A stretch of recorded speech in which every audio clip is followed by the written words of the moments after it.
Vamos a iniciar con este foro sobre cambio climático y Laudato Si. Y bueno, pues la Universidad Autónoma de Ciudad Juárez les da la más cordial bienvenida a todos y cada uno de ustedes que nos acompañan en este Teatro Gracia Pasquel. Y vamos a iniciar con la presentación de las autoridades quienes nos acompañan esta mañana aquí en la máxima casa de estudio. La doctora Amparo Martínez Arroyo, directora general del Instituto Nacional de Ecología y Cambio Climático. Bienvenida.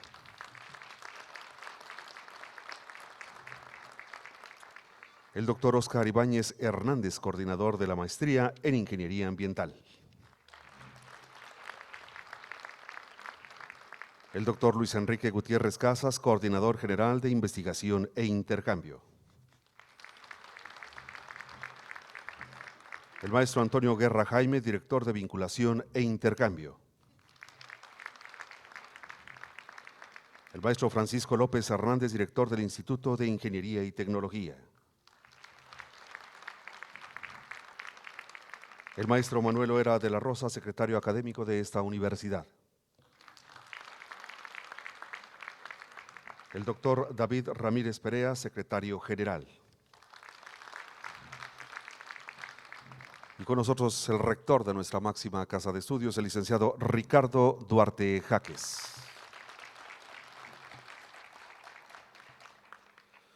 También le vamos a agradecer a nuestros invitados que se encuentran esta mañana. Queremos darle la más cordial bienvenida al doctor Stephen Mam, profesor investigador adscrito a la Colorado State University, profesor distinguido de la Academia Mexicana de Ciencias y la Fundación México-Estados Unidos para la Ciencia. También está con nosotros el doctor Adrián Vázquez Galván, exdirector de la Comisión de Cooperación Ambiental en Montreal, Canadá, y exdirector del Sistema Meteorológico Nacional y profesor investigador de la Universidad Autónoma de Ciudad Juárez.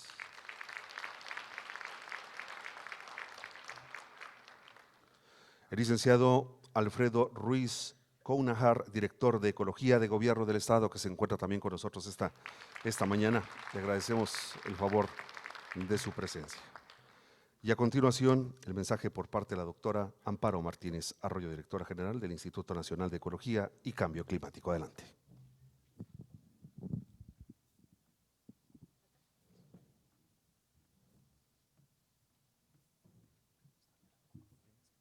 Sí, creo que está muy bien, gracias. Pues muy buenos días a todos, muchísimas gracias por la invitación a la Universidad Autónoma de Ciudad Juárez. A todos ustedes les agradezco mucho el que me hayan invitado y podamos tener una oportunidad de hablar aquí de algunos temas que creo que son importantes para todos y sin duda para toda la humanidad. Quedamos en que esta presentación tendría dos partes y quiero comentarles. Una en la que hablemos de la encíclica del Papa Francisco, en la que comentemos un poco desde un punto de vista pues realmente científico, una visión científica.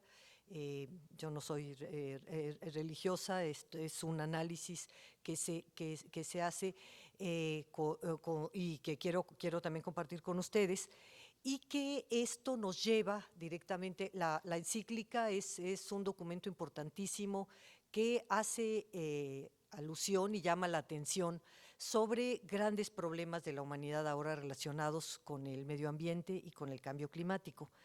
Entonces, después de comentar algo sobre Laudato Si, la idea es comentarles también qué pasó y incluso qué impacto tuvo, porque tuvo mucho impacto, en la reunión que tuvieron todos los países en París, el Acuerdo de París que habrán ustedes escuchado en la Conferencia de las Partes, y a qué acuerdos se llegaron. Me parece importante ligarlos porque sin duda alguna Laudato tuvo una influencia también en el ánimo de todos los que llegamos ahí, y quisiera compartir con ustedes los acuerdos a los que llegamos, cómo estuvo, porque es algo que tenemos que dar a conocer por todos los sitios, porque es el plan que está haciendo la humanidad. 196 países están comprometiéndose a hacer un cambio hacia un desarrollo sustentable y a mover algunas cosas. Creo que es importante que ustedes aquí, además como como universitarios, como estudiantes, lo conozcan y puedan hablar sobre este tema. Entonces, bueno, vamos a empezar un poco, vamos a empezar hablando de la encíclica. Como les decía, la encíclica enfatiza que el clima y el ambiente es un bien común, que en general el ambiente, pero habla de muchas particularidades, que es un bien común de todos y para todos, y afirma que existe un consenso científico contundente al que alude de una manera realmente sistematizada.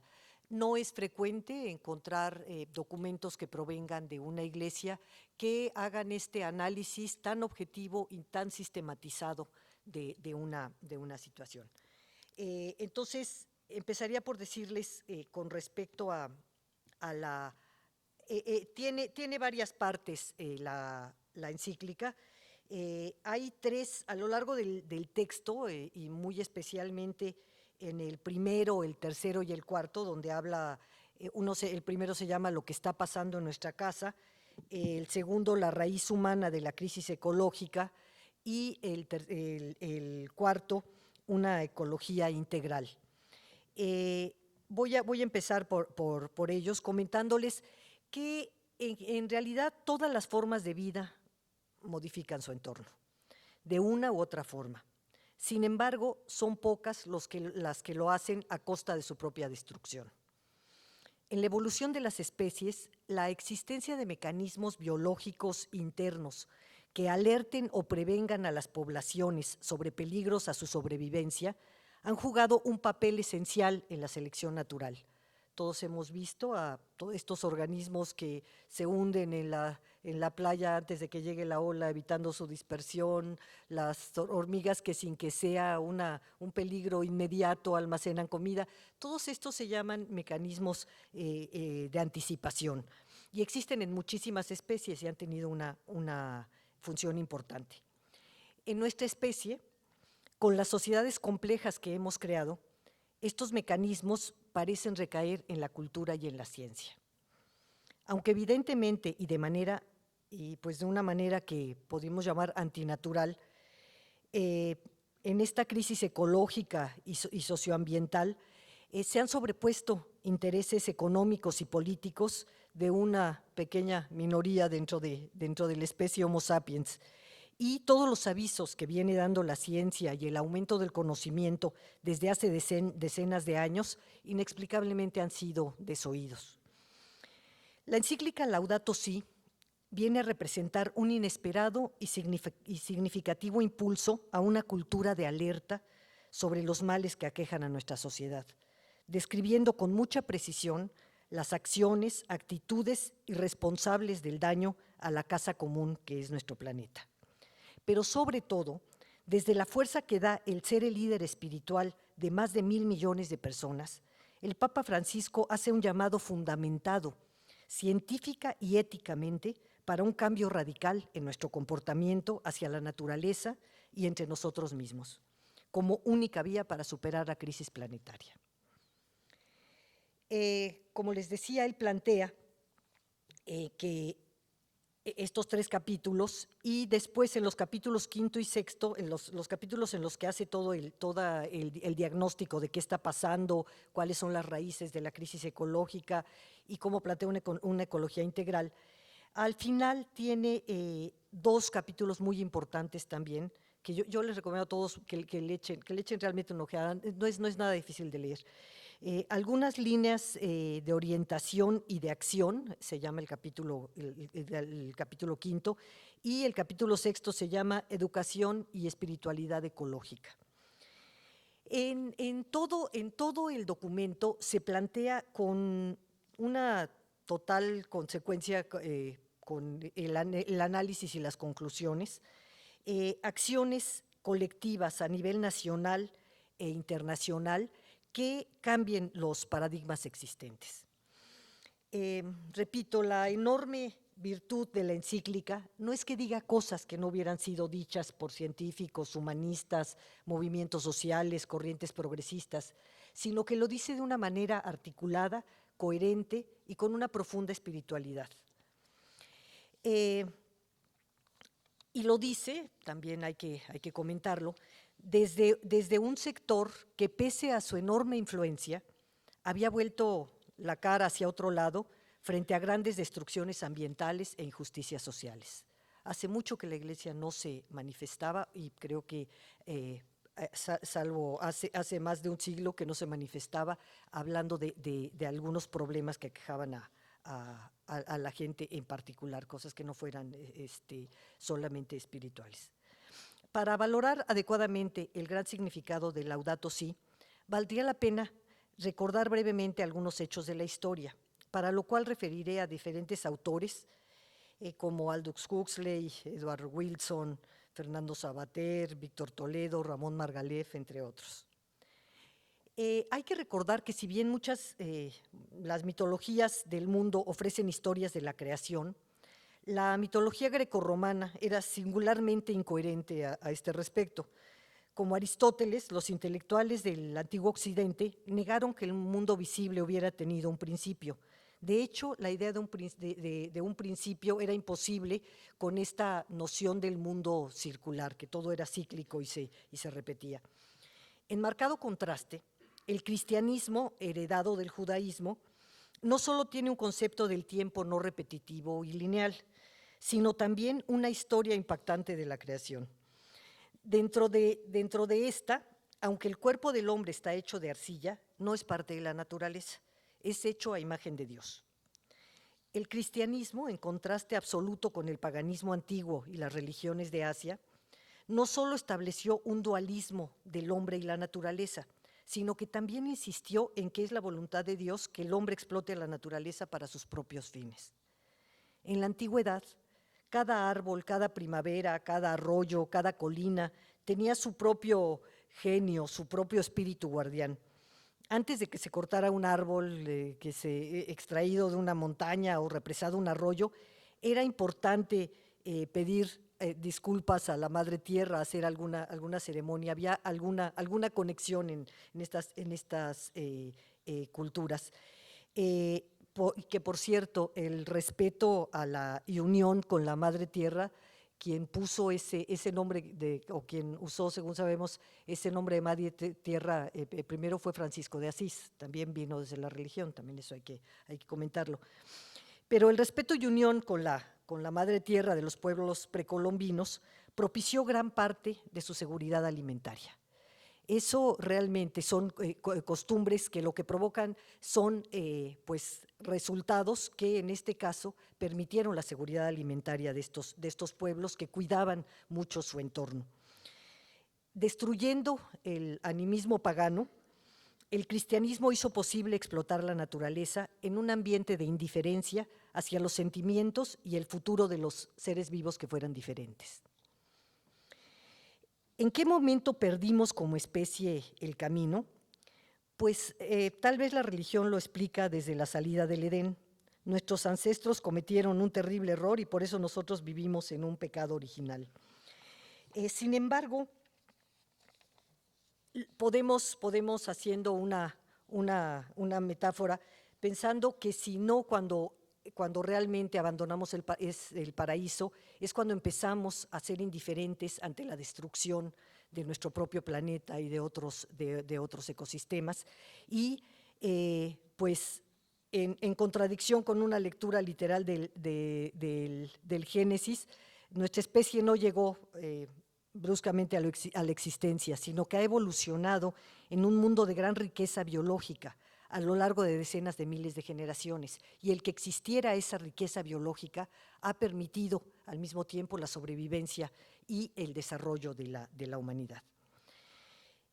De acuerdo con las evidencias arqueológicas, nos fuimos alejando del respeto del buen trato a la tierra hace muchos años. La civilización empezó hace unos 10,000 millones de años, perdón, hace unos 10,000 años, estoy pensando en números planetarios, y ese salto cuántico nos dio la noción de que podíamos dominar a la naturaleza en lugar de trabajar con ella. Sin embargo, actualmente, durante mucho tiempo no supimos qué es lo que pasaba con la acción humana. Y costaron muchos siglos de actividades para darse cuenta de lo que se estaba haciendo. Parece ser que no hay mejor manera de explicar por qué tantas personas inteligentes permanecen pasivas mientras que los restos del mundo natural desaparecen. Pero realmente es que permanecer ignorantes del principio histórico de que las civilizaciones se derrumban cuando se arruinan sus entornos es lo que está faltando en nuestros conocimientos. Yo lo que quisiera comentar finalmente es que al entrar, ha habido muchos momentos en los que hemos tenido la noción de que nuestro planeta, nuestra civilización está en peligro. Y ha sido en esos momentos también donde ha habido, por ejemplo, ha habido la encíclica cuando la Segunda Guerra Mundial, ha habido algunas encíclicas que llaman la atención sobre esto. Al entrar en el último tercio del siglo XX, sin embargo, la preocupación por el problema del contragolpe ecológico ha aumentado desde entonces para acá muy fuertemente. Del mismo modo, hubo una edad de acumulación de capacidades tecnológicas que a veces crecieron muy rápidamente y a veces fueron más lentos, pero no fue sino hasta hace unas 4 generaciones que Europa Occidental y América del Norte organizaron una especie de unión entre la ciencia y la tecnología, en la que, con enfoques teóricos y empíricos acerca de nuestro entorno natural, pudieron empezar a dar grandes avances sobre la naturaleza, digamos, al poder explotar de una mejor manera o de una manera más rápida el entorno natural. Sin embargo, en este matrimonio, en este binomio de ciencia y tecnología, faltó considerar que la ética debería de formar parte del progreso. Y esto es sobre lo que llama fuertemente la atención Laudato Si, que está bien la ciencia, está bien la tecnología, pero que si no va acompañada de una parte ética para con los otros seres humanos y para con los otros seres vivos, esto lo que va a hacer es que nos va a llevar a una destrucción de nuestra civilización. Y sí, actualmente estamos ante una disyuntiva histórica. El cambio climático puede ser el catalizador de una gran transformación social.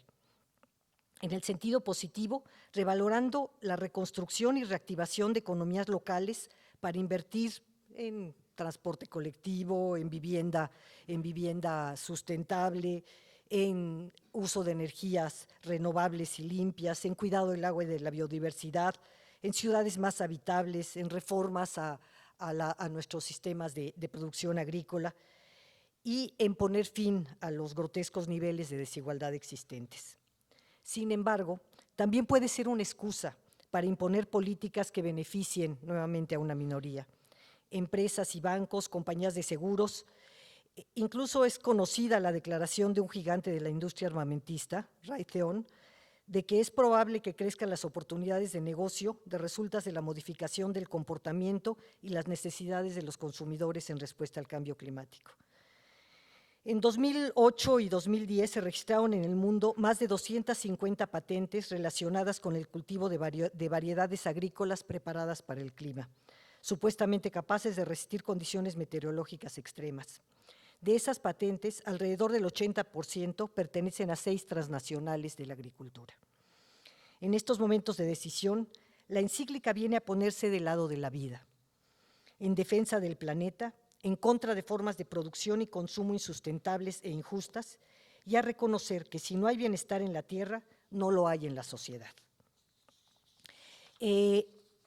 Hablando del clima, dice una parte de la encíclica: el cambio climático se ve potenciado especialmente por el patrón del desarrollo basado en el uso intensivo de combustibles fósiles, los cuales necesitan ser reemplazados progresivamente y sin demora. Este tipo de frases están mucho en toda la encíclica y llama la atención el lenguaje realmente objetivo que se utiliza. Como decía, en términos científicos, lo que plantea la encíclica son muchas cosas que ya se conocían, pero que tienen una dimensión realmente de vanguardia al ser sostenidos por un líder de esta envergadura. Realmente es un llamado para acabar, además de con la explotación irracional de la naturaleza, porque evidentemente que hay que aprovecharla y utilizarla bien, es un llamado a acabar con la pobreza y la injusticia. Y en suma es un llamado para salvar a la humanidad y al planeta entero. Y quisiera decir que con este espíritu, con este tipo de cuestiones en el aire, en el contexto internacional, llegamos al acuerdo de París. Y quiero ahora decirles muy rápidamente, tengo una presentación para hacerlo un poco más rápido, en donde quiero comentarles qué fue lo que se vio ahí.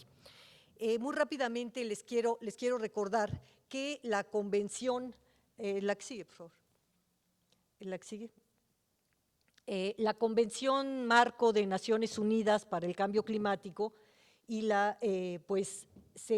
cuando se formó hacia los 80s, cuando nos dimos cuenta en las primeras grandes reuniones en las que se formaron también la Convención para la Biodiversidad y en contra de la desertificación. Posteriormente se firmó un protocolo de Kioto, la que sigue, en el que había, la que sigue, en el que, bueno, en primer lugar, la Convención Marco se creó con el fin de estabilizar las concentraciones de gases de efecto invernadero, impedir interferencias antropógenas peligrosas en el sistema climático en un plazo suficiente para permitir la adaptación natural de los ecosistemas, asegurar la producción de alimentos y el desarrollo sostenible. La que sigue, por favor. No me detengo mucho en esto, pueden ver ustedes ahí los datos.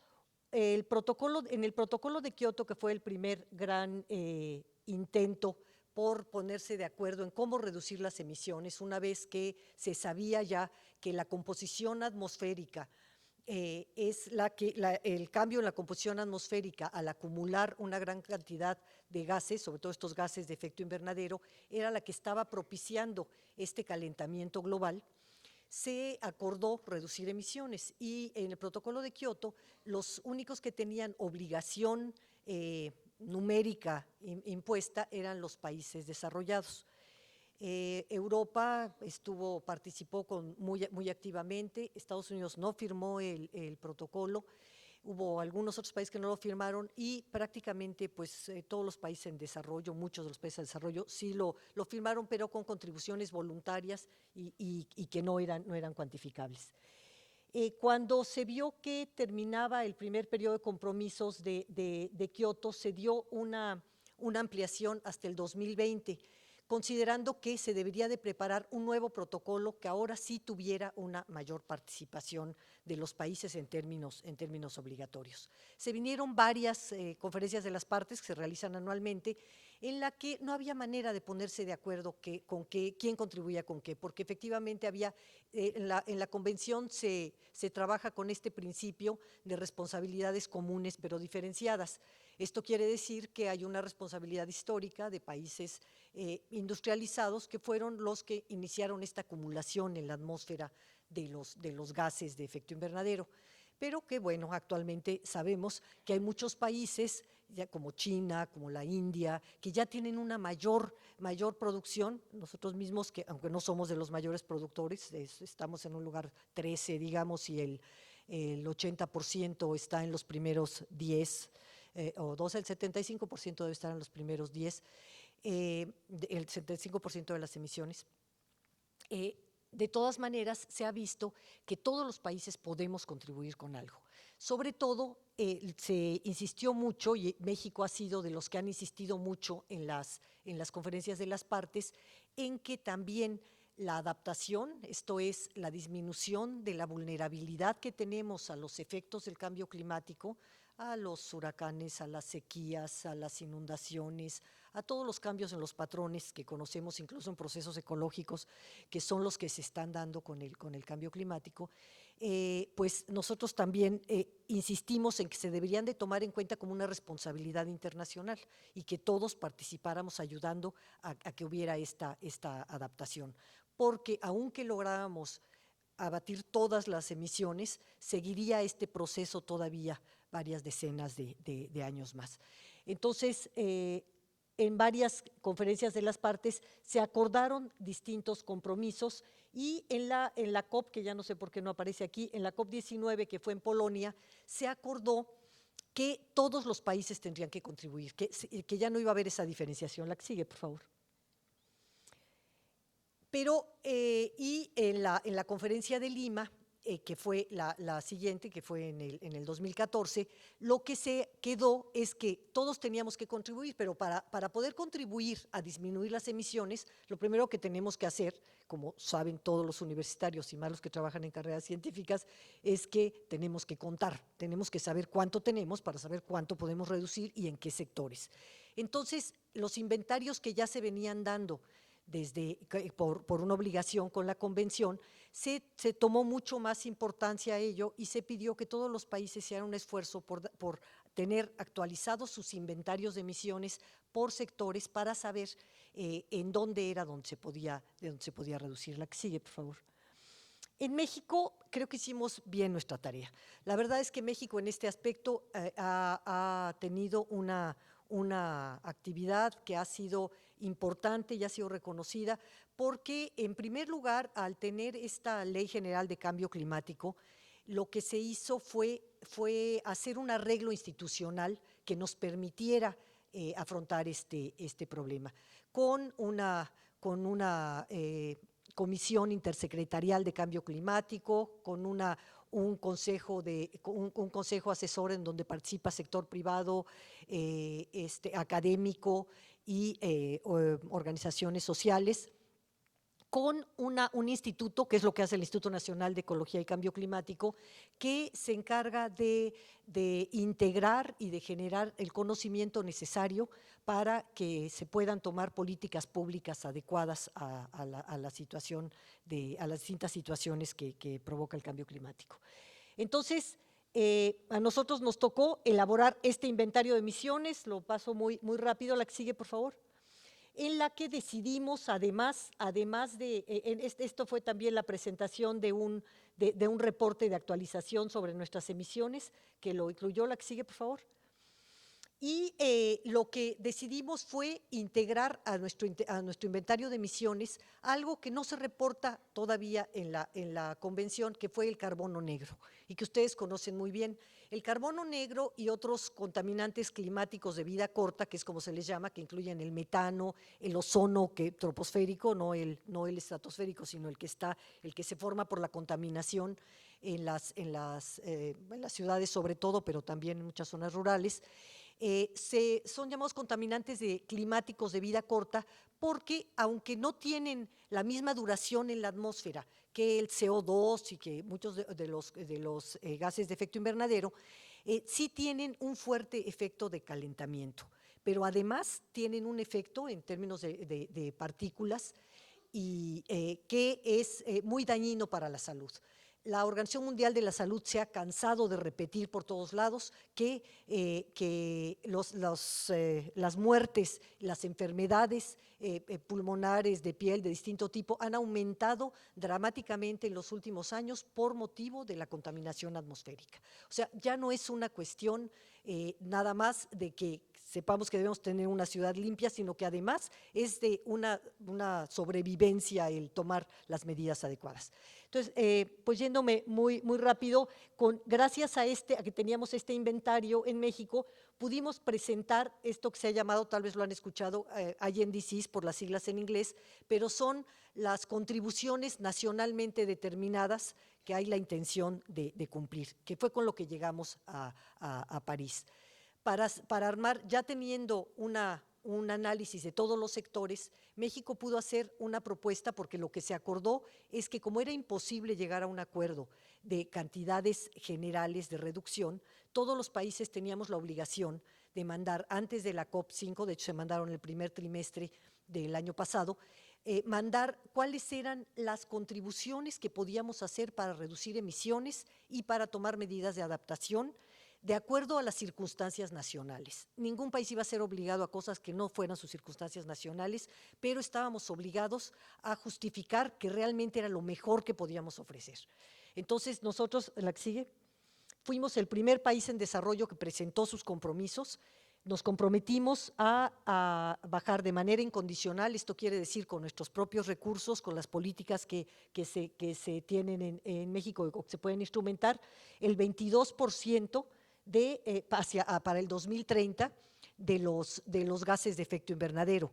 Esto es realmente un esfuerzo porque implica cambios estructurales, implica que hagamos cambios en el transporte, que hagamos cambios en la utilización de energía, en la eficiencia energética, en la generación de electricidad, en la industria, en fin.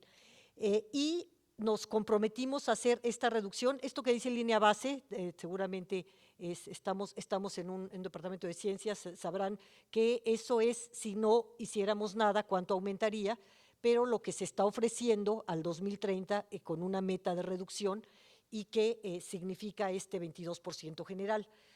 Paralelamente, y de acuerdo a lo que se había quedado en la convención, se presentaron metas más ambiciosas si se tiene ayuda internacional, transferencias de tecnología y todo para poder contribuir con un abatimiento mayor. La que sigue, por favor. En términos del carbono negro, quedamos en bajar un 51% y un 70% si había colaboración. Déjeme decirles que el carbono negro es todo que se produce, ven los camiones que pasan con diésel, las ladrilleras, las estufas de leña, las quemas agrícolas, los incendios forestales también traen muchas partículas de carbono negro. En general, déjenme decirles que son el resultado de tecnologías casi del siglo XVIII, que no teníamos por qué estar utilizando. Y que si no se hace más hincapié en esto, es porque no es un problema de los países desarrollados. Ellos ya prácticamente no tienen este problema, lo tienen en algunas pequeñas áreas, pero somos los países en desarrollo los que, además de que estamos enfermando a nuestra población, no estamos usando todo el conocimiento que ya se puede usar para cambiar esto. Por eso es importante que en cada ciudad, en cada estado, analicemos cuáles son las formas en las que podemos realmente hacer cambios que no solamente van a cumplir un compromiso con el resto del planeta, sino que nos van a ayudar a que podamos tener una mejor salud y una mejor calidad de vida y una mejor calidad ambiental, porque este tipo de contaminantes también afectan la producción agrícola, también afectan a los ecosistemas y hacen una cantidad de daño también a los ecosistemas marinos. Ya, la que sigue, por favor, y ya nos vamos muy rápido. Esto les podemos mandar después. En adaptación también nos comprometimos, sobre todo en 3 grandes rubros. En adaptación del sector social ante el cambio climático, esto quiere decir incrementar nuestra capacidad para ir cambiando, a diferencia de la mitigación, que uno puede contar cuánto disminuye de emisiones, la adaptación es un proceso. Es un proceso y además no puede ser generalizado, tiene que ser para cada lugar. Uno se adapta a algo en un cierto momento y tiene que irlo revisando porque las condiciones van a ir cambiando. Entonces, lo que tenemos que aumentar es nuestra capacidad para hacer eso, más que una medida en particular. También la adaptación basada en nuestros ecosistemas, que esto sigue mucho esta parte del Laudato, porque si no recuperamos nuestros ecosistemas, no vamos a tener las defensas que necesitamos. Si disminuimos nuestra biodiversidad, no vamos a tener las suficientes alternativas que nos permitan en la adaptación tener una diferente agricultura o tener todos los servicios que producen las especies y los ecosistemas. Y también es importante la adaptación de los sistemas productivos y de la infraestructura estratégica, que puede sufrir muchos daños con esto, y tenemos que también aprender a dónde ponerla, cómo hacerlo, a tener en cuenta el clima cuando construimos. Por eso siempre les digo cuando voy a alguna universidad que todas las carreras pueden contribuir a esto. Se necesitan abogados, se necesitan ingenieros, se necesitan médicos, se necesitan biólogos, se necesitan químicos, realmente se necesitan humanistas, se necesitan sociólogos, porque todo esto implica este reto al que se está enfrentando la humanidad. Y a muy grandes rasgos, en París, la que sigue, por favor, la que sigue. Esto se los voy a pasar muy rápido. La delegación que fuimos a París nos basamos mucho en lo que tenemos en México, no nos salimos de lo que dicen nuestras leyes. La que sigue. También la que sigue, participamos en distintos segmentos, pudimos adherirnos a muchas iniciativas internacionales, facilitamos mucho el diálogo como delegación, realmente creo que fue una participación importante. La que sigue. Promovimos mucho la conferencia de las partes sobre la biodiversidad que va a haber en nuestro país en diciembre, se va a llevar a cabo en Cancún, y que es una reunión como esta del cambio climático, pero sobre la biodiversidad, y que va a ser en diciembre en Cancún, y que es muy importante también estar atentos, y en la que pensamos hacer ligas con el cambio climático y muchas sinergias entre las dos convenciones. La que sigue, por favor. Nada más quisiera señalarles, el Acuerdo de París, y esto porque yo sé que ha habido muchas opiniones de que si no fue suficiente, de que si no va a pasar nada, y yo de verdad, con toda sinceridad, quisiera decirles que fue un acuerdo histórico. Fue un acuerdo histórico porque, en primer lugar, se decidió que todos los países iban a contribuir en algo. Fueron 196 países del planeta a decir que esta forma de desarrollo no es sustentable, y que tenemos que migrar, que tenemos que hacer una tendencia, tenemos que iniciar tendencia en todas las áreas de la producción, del consumo, de las actividades humanas, que vayan cambiando hacia eso. Eso es muy grande, es un compromiso muy grande, y es un parteaguas desde que de los acuerdos de la humanidad. La que sigue, por favor. Hubo también una mención especial a los derechos humanos, porque, como comentaba yo antes, también puede ser un pretexto para mover gente, para hacer cosas, el hecho del cambio climático. Hubo una cuestión, se tiene que tomar en cuenta los derechos humanos con todas las acciones que se hagan. La que sigue, por favor. Una cuestión muy importante fue el decidir que se tiene que detener el aumento de temperatura, se tienen que hacer todos los esfuerzos que científicamente se ha visto que se tienen que hacer para frenar el aumento de temperatura, y que no lleguemos a los 2 grados en el 2100. Y que, de hecho, se tiene que estar muy por debajo y tratar de que se limite el aumento no más allá del 1.5 grados, porque ya con 1.5 grados de aumento muchas islas desaparecen, muchos poblados enteros que están en las orillas de los litorales desaparecerían.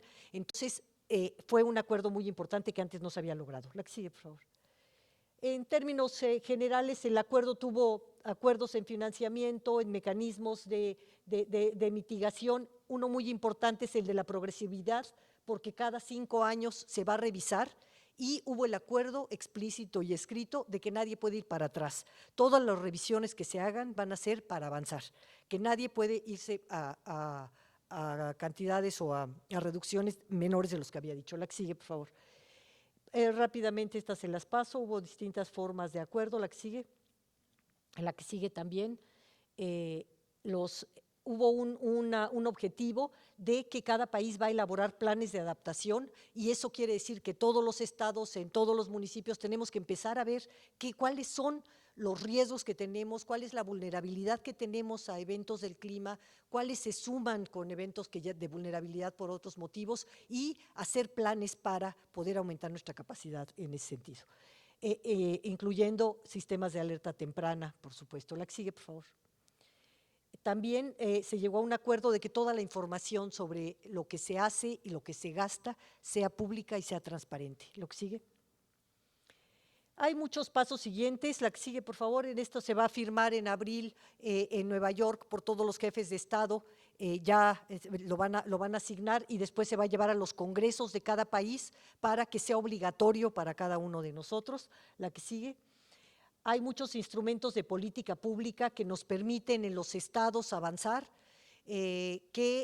pero que sobre todo lo que comentábamos hace un rato, ninguno de estos planes se pueden hacer por decreto.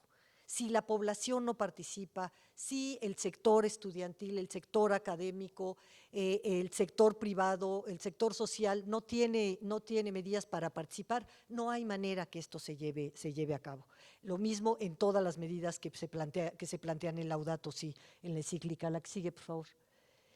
Y pues esto es lo que se acordó en país. Esto fue, como les decía, en muchos sentidos muy motivado por un llamado de un líder espiritual de más de 1,000 millones de personas, pero que ahora ha sido asumido por 196 países y que dependerá mucho de las generaciones que estamos ahora en este planeta, el que podamos hacer un gran cambio o que esto se vaya deteriorando más. Yo estoy convencida que en Juárez van a poner todo su mejor esfuerzo para que esto vaya para adelante. Muchísimas gracias.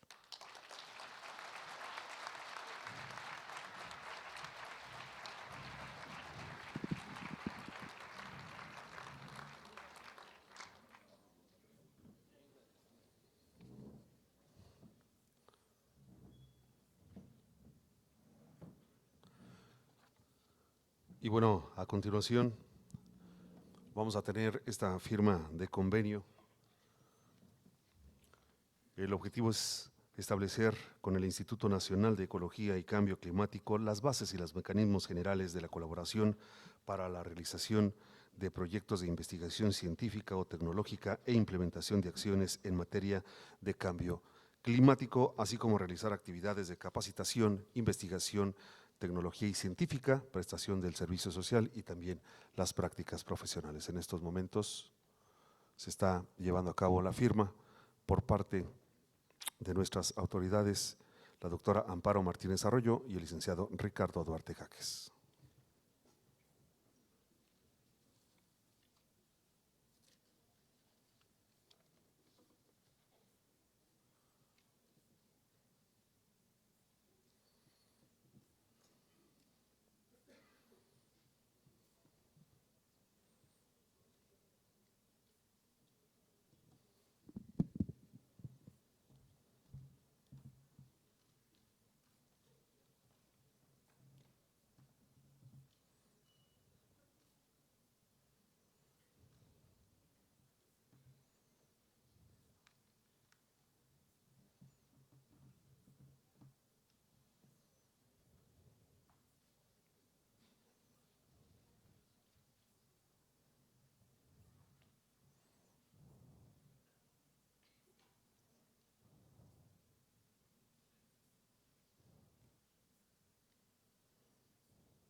Vamos a darles un fuerte aplauso. Aquí tenemos ya los documentos firmados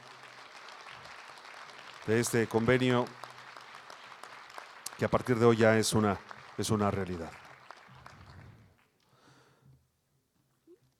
Y bueno, vamos a continuación con el mensaje del rector de nuestra máxima casa de estudios, el licenciado Ricardo Duarte Jaques.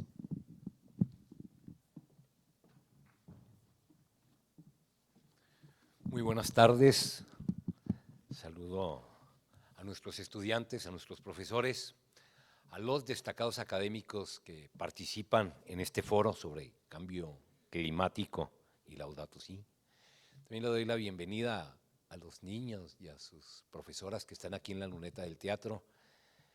Qué amables de asistir a este espacio universitario, sean bienvenidos, y tan jovencitos que están y vienen al tema importante que es el futuro. Bienvenidos. En esta mañana en la cual se inicia este foro sobre cambio climático, le damos la más cordial bienvenida, obviamente ya a la conferencia que impartió, que con gran conocimiento, con dominio del tema y una forma muy clara, ¿verdad?, sobre lo que las naciones deben de trabajar para el medio ambiente, el cambio climático, lo que es definitivamente en que las sociedades modernas deben de hacer un esfuerzo.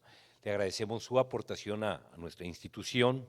Este es el espacio en el cual la universidad enriquece tanto a sus estudiantes, el compartir sus experiencias, los resultados de sus investigaciones y el compartirlos tanto de usted como de los académicos que nos acompañan. Esta es la actividad más importante en la Universidad Autónoma de Ciudad Juárez. Sea usted bienvenida. Agradezco la presencia, nos acompaña el doctor David Ramírez Perea y el maestro Manuel Odera de la Rosa, secretario general y secretario académico, muchas gracias. Los directores generales, el maestro Francisco López, director del Instituto de Ingeniería y Tecnología, el doctor Luis Enrique Gutiérrez Casas, director de investigación, el maestro Antonio Guerra, director de vinculación, bienvenidos. Y agradezco al doctor Oscar Ibáñez, coordinador de la maestría en Ingeniería Ambiental y quien tuvo a su cargo la organización de este muy importante evento académico que se desarrollará aquí en este espacio universitario.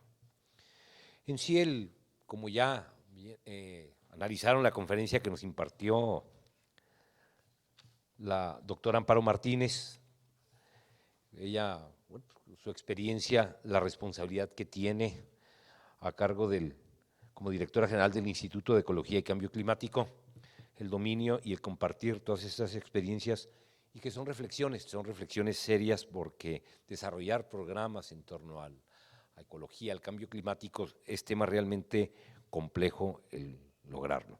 En sí esta celebración, este foro se desarrolla en el marco de los 25 años que tiene nuestra maestría en ambiental, y en el cual agradezco a los profesores de Ingeniería y Tecnología, tanto del programa de Ingeniería Civil como de la maestría. En ello es importante el tema. En sí, la primera circunstancia que tiene que ver con el hecho de que el Papa Francisco, jefe del Estado Vaticano, y que, por cierto, en los próximos días habrá de visitar nuestra ciudad, dio a conocer, mediante la encíclica Laudato Si', su pensamiento sobre los riesgos ambientales que enfrenta la humanidad, generando un interés renovado en el estudio de los riesgos ambientales. Es evidente que en tal situación como universitarios debemos de involucrarnos con especial ahínco en la búsqueda de los caminos que los científicos del mundo están construyendo para, en una expresión, salvar nuestro planeta.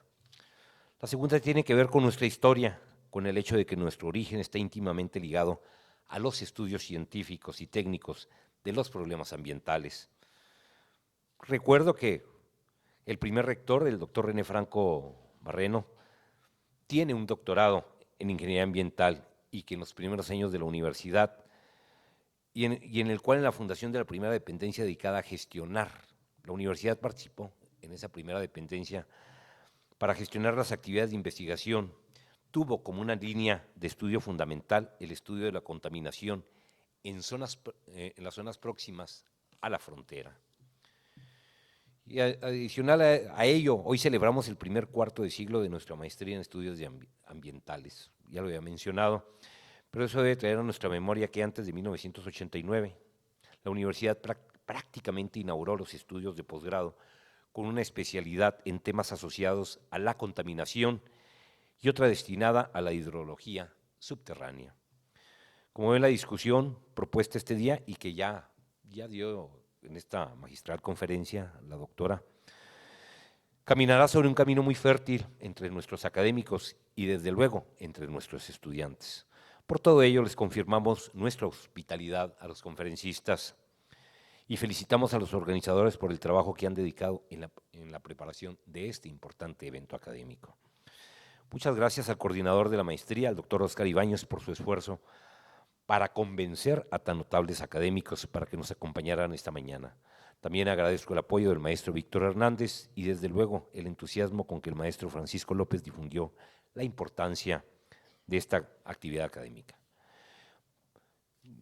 Para finalizar, quiero destacar la presencia de la doctora Iracema Coronado, que también nos ofrecerá una conferencia y con quien hemos tenido múltiples proyectos comunes desde hace mucho tiempo. Estamos muy orgullosos de que nos acompañe, sobre todo si tenemos en cuenta que recién ha terminado su encargo como directora ejecutiva de la Comisión de Cooperación Ambiental, que suma los esfuerzos de Canadá, Estados Unidos y México para gestionar los asuntos relativos a problemas ambientales comunes a estas tres naciones.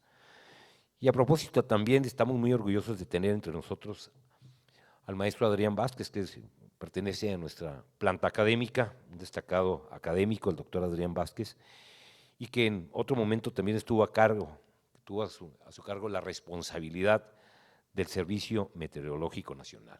Bienvenido. También reconocemos la presencia de Steve Mumey, profesor de la Universidad Estatal de Colorado, visitante distinguido invitado con apoyo de la Fundación México-Estados Unidos para el Desarrollo de la Ciencia, el FUMEC, y de la Academia Mexicana de la Ciencia. Para terminar esta intervención, solo quiero destacar la relevancia de tener esta mañana con nosotros y agradecerle esa conferencia que nos impartió la doctora Amparo Martínez, decirle esta es su casa, siempre es bienvenida, le agradecemos mucho, no solo por el encargo actual, sino por tanto el hecho de que ella estuvo al frente de la delegación mexicana de científicos que participó en la COP21 celebrada en París. Es un orgullo tenerla entre nosotros. Muchas gracias. Como podrán advertirlo, todo está a punto, obviamente, de ya concluir esta conferencia y dará lugar el espacio a los demás conferencistas. Felicito a todos, sobre todo con gran orgullo lo digo, la asistencia de nuestros estudiantes, su interés, su participación en estos temas tan especializados. A los niños nuevamente, muchas gracias, esta es su casa. Les agradecemos y el mejor de los éxitos en este foro. Tengan muy buen día.